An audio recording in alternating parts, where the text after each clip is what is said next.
भारत का रक्षा निर्यात पहली बार 21,000 करोड़ रुपए के पार, वित्तीय वर्ष 2023-24 में 32% से अधिक की वृद्धि।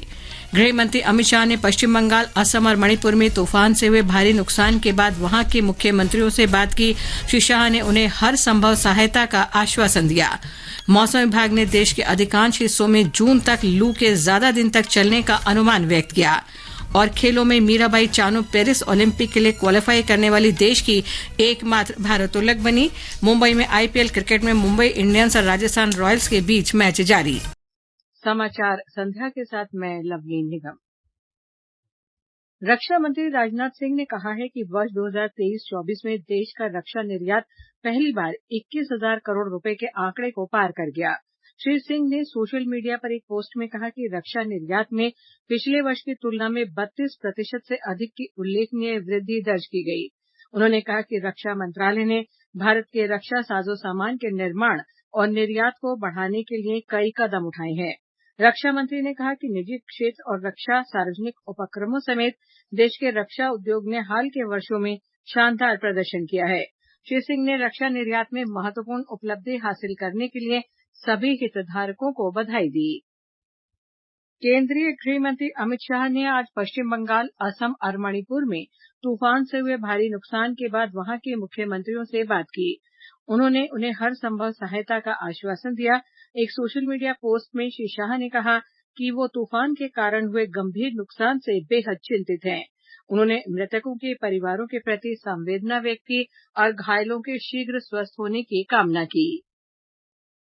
सर्वोच्च न्यायालय ने मध्य प्रदेश के धार जिले में विवादित भोजशाला और कमाल मौला मस्जिद परिसर के वैज्ञानिक सर्वेक्षण पर रोक लगाने से इंकार कर दिया है। अदालत के आदेश से भारतीय पुरातत्व सर्वेक्षण एएसआई धार जिले के इस परिसर में खुदाई कर रहा है।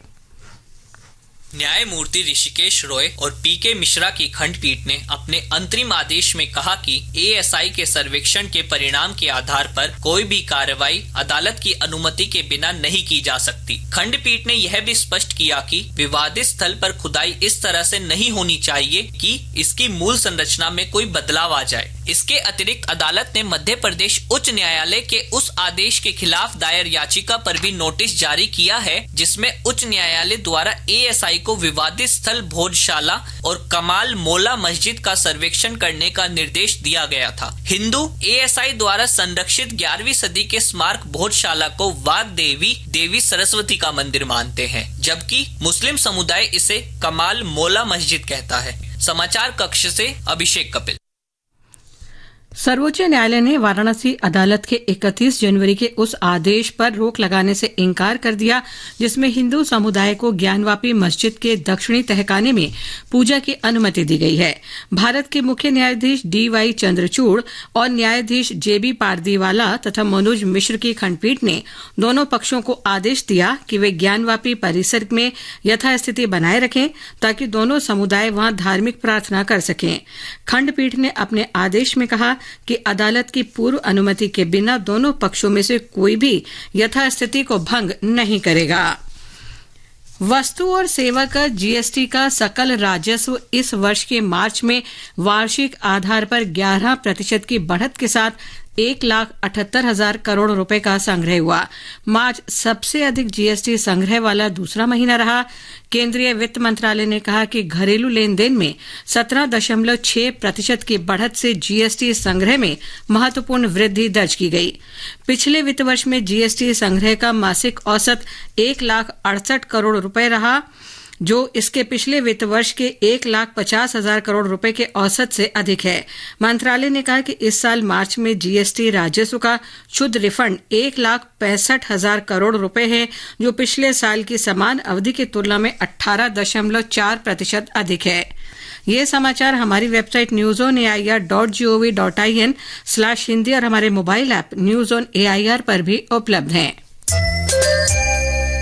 बग्गा को नहाने का पानी चाहिए। बग्गा ने नल खोला, पानी आना शुरू। ऐसे ही विमला को धुलाई, सावित्री को सफाई और रघु को सिंचाई के लिए पानी चाहिए। पर कभी सोचा है कितना सारा पानी आता कहाँ से? अब आप कहेंगे कि जमीन के नीचे से। आगे भी जमीन के नीचे से ऐसे ही पानी आए, इसके लिए इस बारिश से पहले ही वर्षा जल संचयन की व्यवस्था करें। तालाबों, पोखरों और नालियों को साफ करके वर्षा जल संचयन अभियान कैच द रेन का हिस्सा बने। जल शक्ति मंत्रालय, भारत सरकार द्वारा जनहित में जारी। ये आकाशवाणी है। देश में आगामी 2-2.5 महीने में अत्यधिक गर्मी पड़ने की संभावना है। इसके मद्देनजर आज नई दिल्ली में केंद्रीय पृथ्वी विज्ञान मंत्री किरेन रिजिजू ने विभिन्न हितधारकों के साथ बैठक की। उन्होंने कहा कि अत्यधिक गर्मी के बीच आम चुनावों को देखते हुए राज्य सरकारों सहित सभी हितधारकों ने इस संबंध में व्यापक तैयारी की है। हीट वेव के समय में कम से कम लोगों को नुकसान हो, इसको व्यवस्था के लिए तैयारी की हुई है। हीट वेव को रोकने के लिए स्टेक होल्डर से राज्य सरकारों के साथ मिलकर के मेरे अध्यक्षता में 2 दिनों का बैठक हुई। उसमें पूरा तैयारी कैसे कैसे किया है उसका एक पेशकश की गई है और आगे और क्या करना चाहिए इसका भी एडवाइजरी जारी किया गया है।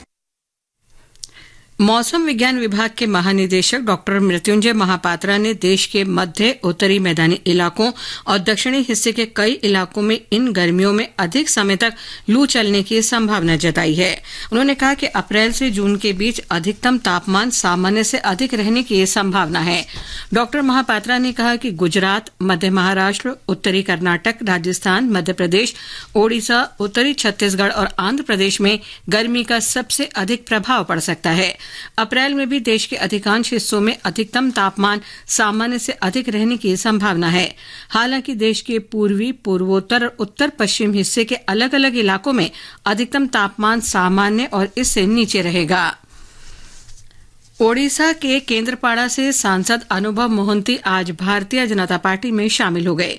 नई दिल्ली स्थित पार्टी मुख्यालय में भाजपा महासचिव विनोद तावड़े की उपस्थिति में उन्हें पार्टी में शामिल किया गया। श्री मोहंती ने हाल ही में बीजू जनता दल से त्यागपत्र दिया था। लोकतांत्रिक प्रक्रिया में चुनाव बहुत महत्वपूर्ण है। दुनिया का सबसे बड़ा लोकतंत्र होने के कारण भारत में इसका महत्व ज्यादा है। इसका श्रेय यहाँ के लोगों के अमूल्य योगदान को जाता है। ब्यौरा हमारे संवाददाता से। भारत में चुनाव आम लोगों के लिए सिर्फ वोट डालने का नहीं बल्कि उत्सव का क्षण होता है। पिछले 7 दशकों में राष्ट्र एक परिपक्व लोकतंत्र के रूप में उभरा है, जहां प्रत्येक व्यक्ति चुनावी प्रक्रिया में सक्रिय रूप से भाग लेते हुए अपनी भूमिका और जिम्मेदारी का निर्वहन करता है। इसकी एक झलक देखने को मिली महाराष्ट्र के भिवंडी निर्वाचन क्षेत्र की कविता ठाकरे की कहानी में। कविता अपनी शादी के दिन लापता हो गईं, जिससे उनका परिवार चिंतित हो गया। परिवार ने तब राहत की सांस ली जब वो वोट डालकर वापस लौटी। कविता ने शादी से पहले वोट डालने को तरजीह दी, जो उनके न केवल नागरिक कर्तव्य की गहरी भावना को दर्शाता है बल्कि लोकतांत्रिक सिद्धांतों के प्रति उनकी प्रतिबद्धता को भी बताता है। कविता जैसे अन्य जिम्मेदार नागरिकों ने ही भारत के जीवंत लोकतंत्र की कहानी को आकार दिया है। ऐसी कहानियां न केवल लोगों को गर्व की भावना से भर देती हैं, बल्कि ये राष्ट्र निर्माण में हर एक वोट की ताकत को भी दर्शाती हैं। नई दिल्ली से आकाशवाणी समाचार के लिए दुर्गेश भदौरिया।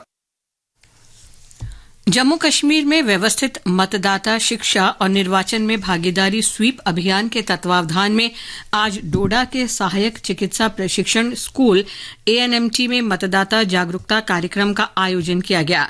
हमारे संवाददाता ने बताया कि इस कार्यक्रम का उद्देश्य आगामी लोकसभा चुनाव 2024 से पहले मतदान संबंधी गतिविधियों के बारे में जागरूकता बढ़ाना और नागरिकों, विशेष रूप से पहली बार मतदान करने वाले मतदाताओं को मतदान की प्रक्रिया में अधिक से अधिक भागीदार बनाना है।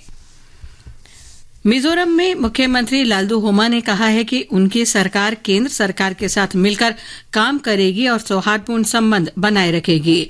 लालदू होमा ने आइजोल में वनपा हॉल में जोरम पीपल्स मूवमेंट ZPM के उम्मीदवार रिचर्ड वानलाल हमंगैया के चुनाव अभियान की शुरुआत की।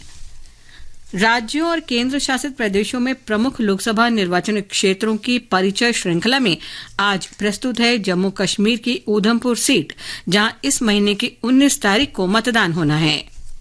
4 उधमपुर संसदीय क्षेत्र भारत का सबसे विकसित निर्वाचन क्षेत्र है। इस निर्वाचन क्षेत्र में जम्मू संभाग के 5 जिले आते हैं, जिनमें कठुआ, उधमपुर, डोडा, किश्तवाड़ और रामबन जिले शामिल हैं। इस संसदीय क्षेत्र की आबादी 24 लाख से अधिक है और निर्वाचन क्षेत्र में कुल 16,74,277 मतदाता है। इस निर्वाचन क्षेत्र के लिए नामांकन दाखिल करने वाले कुल 15 उम्मीदवारों में भारतीय जनता पार्टी से डॉक्टर जितेंद्र सिंह और प्रेमनाथ, बहुजन समाज पार्टी से अमित कुमार और तिलक राज, डेमोक्रेटिक प्रोग्रेसिव आजाद पार्टी से पूर्व मंत्री GM सरूरी, भारतीय राष्ट्रीय कांग्रेस से पूर्व मंत्री चौधरी लाल सिंह और दिव्य सूर्य प्रताप सिंह, राष्ट्रीय क्रांतिकारी समाजी पार्टी से राजेश मनचंदा और डॉक्टर पंकज शर्मा ने निर्दलीय उम्मीदवारों के रूप में अपने नामांकन पत्र दाखिल किए थे। नामांकन पत्र की गहन जांच के बाद 28 मार्च 2024 को 3 उम्मीदवारों की उम्मीदवारी विभिन्न कारणों से रद्द कर दी गई। इनमें बीजेपी से प्रेमनाथ, BSP से तिलक राज और कांग्रेस से दिव्य प्रताप सिंह शामिल है। अब 4 उधमपुर संसदीय क्षेत्र के लिए विभिन्न राजनीतिक दलों और निर्दलीय उम्मीदवारों के कुल 12 उम्मीदवार चुनाव मैदान में हैं, जिसके लिए मतदान पहली चरण में 19 अप्रैल को होना है। आकाशवाणी समाचार के लिए जम्मू से मैं गुलशन रैना।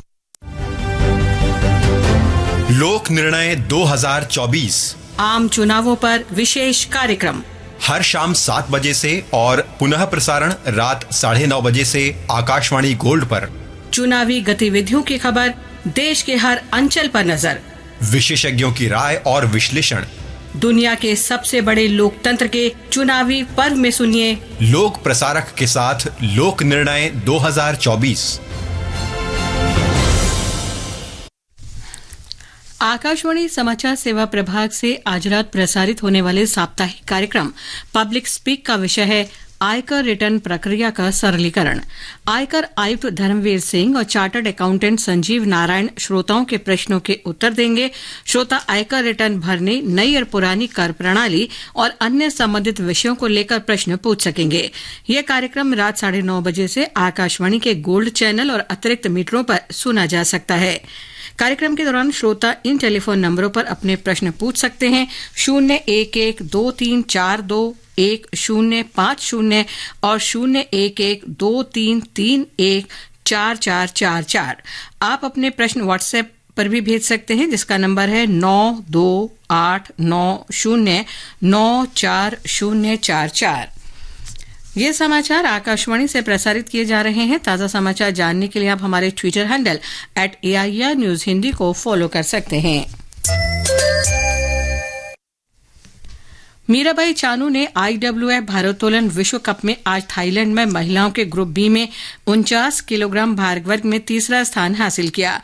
इस जीत के साथ ही वे पेरिस ओलंपिक के लिए क्वालिफाई करने वाली देश की एकमात्र भारोत्तोलक बन गई हैं। मीराबाई ने कुल 184 किलोग्राम भार उठाया।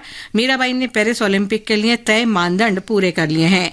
यह पेरिस ओलंपिक के लिए अंतिम और अनिवार्य क्वालिफायर टूर्नामेंट है। हालांकि क्वालिफाई करने वाले खिलाड़ियों की आधिकारिक घोषणा विश्व कप के समापन के बाद होगी। मुंबई में IPL क्रिकेट में मुंबई इंडियंस का मुकाबला राजस्थान रॉयल्स से जारी है। ताज़ा समाचार मिलने तक मुंबई इंडियंस ने 16वें ओवर में 7 विकेट पर 107 रन बना लिए हैं। इससे पहले राजस्थान रॉयल्स ने टॉस जीतकर पहले गेंदबाजी का फैसला किया। इस्लामाबाद उच्च न्यायालय ने आज तोशाखाना भ्रष्टाचार के मामले में पूर्व पाकिस्तानी प्रधानमंत्री इमरान खान और उनकी पत्नी बुशरा बीवी को दी गई 14 वर्ष की सजा को निलंबित कर दिया। उच्च न्यायालय के मुख्य न्यायाधीश आमिर फारूक ने कहा कि सजा के खिलाफ अपील पर सुनवाई ईद की छुट्टियों के बाद तय की जाएगी। भारतीय जनता पार्टी के वरिष्ठ नेता और केंद्रीय गृह मंत्री अमित शाह कल एक दिन के दौरे पर कर्नाटक जाएंगे। इस दौरान श्री शाह सुबह शक्ति केंद्र के पार्टी कार्यकर्ताओं को संबोधित करेंगे। अंत में मुख्य समाचार एक बार फिर। भारत का रक्षा निर्यात पहली बार 21,000 करोड़ रुपए के पार। वित्तीय वर्ष 2023-24 में 32% से अधिक की वृद्धि। गृह मंत्री अमित शाह ने पश्चिम बंगाल, असम और मणिपुर में तूफान से हुए भारी नुकसान के बाद वहां के मुख्यमंत्रियों से बात की। श्री शाह ने उन्हें हर संभव सहायता का आश्वासन दिया। मौसम विभाग ने देश के अधिकांश हिस्सों में जून तक लू के ज्यादा दिन तक चलने का अनुमान व्यक्त किया। और खेलों में मीराबाई चानू पेरिस ओलंपिक के लिए क्वालिफाई करने वाली देश की एकमात्र भारोत्तोलक बनी। मुंबई में IPL क्रिकेट में मुंबई इंडियंस और राजस्थान रॉयल्स के बीच मैच जारी।